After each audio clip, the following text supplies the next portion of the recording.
Chris, pronouns he, him, from North Carolina, apparently has a theory for how the universe came about. Can you hear us, Chris? Hello. Yes. Okay. I just had although I believe in God and Jesus, sometimes I like to just use our imagination. So if there was no God, I have a proposition about what the universe is and how it came. Fire away. Okay. The universe is like a number line, with 0 being the starting point. But the Big Bang, whatever happened, the universe not only expands in the three dimensions, but it also is expanding backwards in times and forwards in times. And just like the number line, each number has a relationship to every other number on the line. If you try to go back to the beginning of the time, you might think you have found the first cause, but later you discover that even that first cause has another cause, and infinite regression. But everything that ever happened, past, present, and future, eternity past to eternity present, like the number line, is already there. It's happening this moment right now.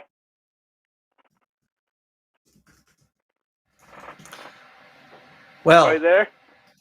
Yeah, we're here. And here's the thing. What you're describing is, with a whole lot more math, an actual cosmology model that Sean Carroll and one of his former grad students, Chen, so Carol Chin, have a model that basically suggests that the Big Bang is basically an inflection point where time is going in opposite directions. So basically, with your number line, we have time going in the way we know it here on the positive side of the numbers, and on the negative side, time is, from our point of view, going backwards. And I thought that was if there's anyone else in that, it's related to, yes. So the arrow of time is actually being explained there by entropy, because if you basically can imagine at that point of the Big Bang, if you have the expansion going in opposite directions along the timeline, that expansion will also be an increase in entropy in both those directions. So you can explain the arrow of time that way. So that's the utility of it. So basically, Chris, what you're describing, if you add a fuck ton more math to it, you basically get the Carol Chin cosmological model. Is it correct? I don't know. Nobody really knows yet, but it is one of the active things being pursued. And by a fuck ton more math means that to start with, instead of saying that 0 is your starting point, remember that you're putting it on a Cartesian coordinate system. Okay, and the universe it is constantly changing, and this universe is what it is now, with matter and energy and life forms. But in a previous existence, it could have been a totally different colors, totally different laws, totally. My mind cannot fathom what it could have been, but the universe is like a constant struggle of life against death. Life is constantly trying to aspire and to get to the top, always being brought back down at death, but it's always rising back up again. And once you got the eternal conflict of life against death and against life going on forever and ever and ever. So is he talking about an asymptote at the Big Bang? My impression is that there are previous versions of our universe, but are so potentially different from what we know that it's just incomprehensible. Am I reading you, Chris, correctly?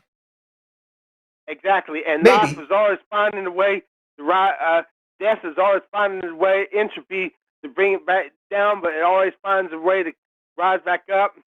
And it's constantly life.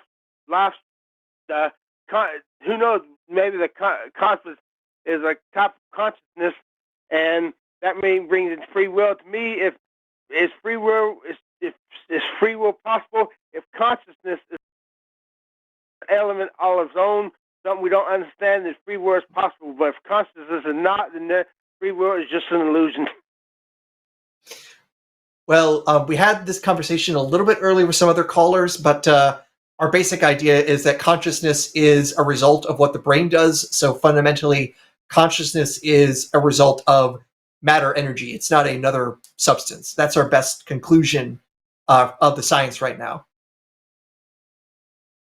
But I think that on Rod, didn't you say one time that there might be a consciousness behind the universe?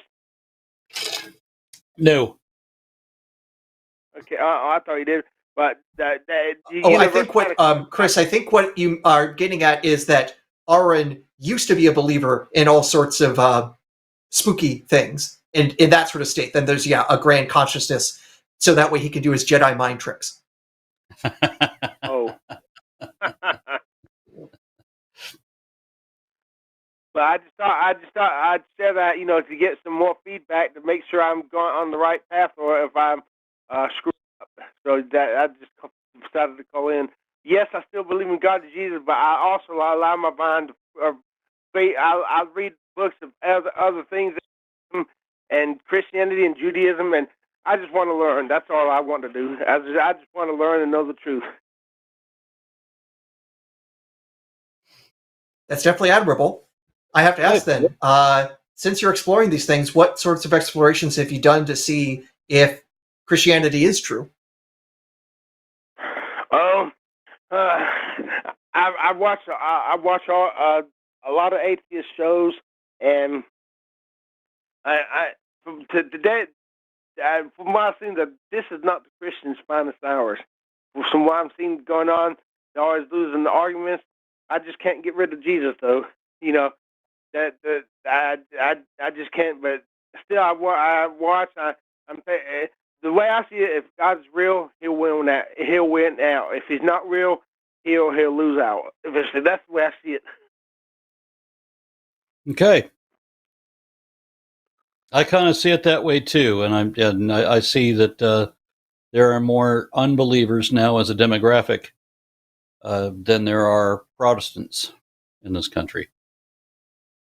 Yeah. And it makes it so hard to me when they've proven that there was no Noah's Ark, no Adam and Eve. I just take the C.S. Lewis approach to that.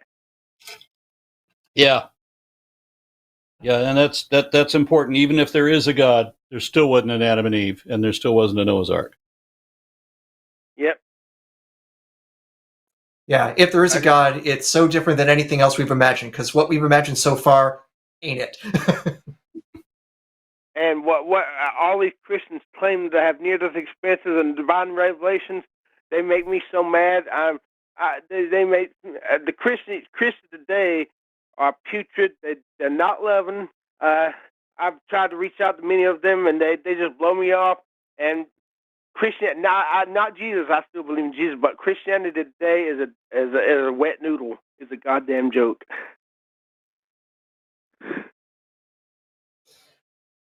Hello. So, Chris, it sounds like we got more agreement than disagreement here. So, when you decide to become a full atheist, you're going to have a welcome group over here.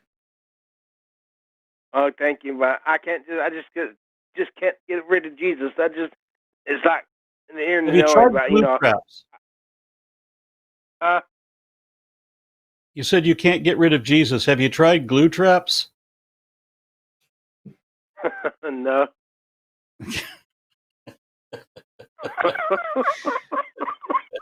Damn. And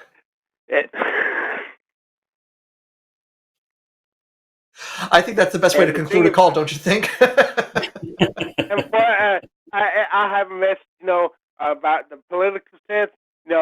Trump's problem was he tried to drain the swamp. Swamps are good for life. It's not that swamp that needed to be drained in Washington. It's that goddamn sewer. He drained the wrong thing. That's a different sort of discussion. I'm going to say, I guess I'm going to reveal my own politics. Trump did not drain the swamp. He decided what if the swamp was on fire and had more alligators? And the alligators were Nazis. And the alligators are not.